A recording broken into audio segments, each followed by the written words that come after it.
મોરબી શહેરની અંદર નવલખી ફાટક પાસે જે 2 દિવસ પહેલાં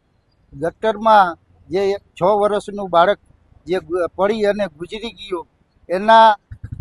એ બાબતે અમે મોરબી કમિશનરશ્રીને મળ્યા અને જે પ્રશાસન આને પ્રશાસન હત્યા કહેવાય, પ્રશાસન હત્યા બાબતનો ગુનો દાખલ કરે અને એના પરિવારને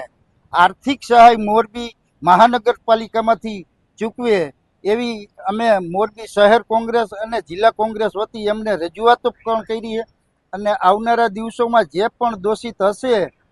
એ દોષિત ઉપર ગુનો દાખલ કરશું એવી અત્યારે કમિશનરશ્રીએ અમને હૈયેધારણા આપી. મોરબી શહેરની અંદર દર બુધવારે જે ડિમોલેશન અભિયાન ચાલી રહ્યું છે અને સ્વચ્છતા અભિયાન જે ચાલી રહ્યું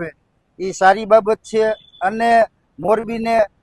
સ્વસ્થ બનાવવું જોઈએ એવું અમે પણ માનીએ છીએ. ત્યારે અમે આ કમિશનરને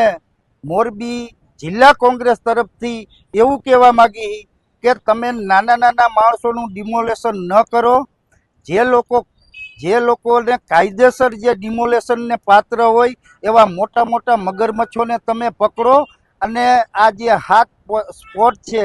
એ સ્પોટની અંદર આવી ક્યાંય પણ પ્રકારની દુર્ઘટના ન થાય એના માટેની સાવચેતી રાખે અને પ્રજાને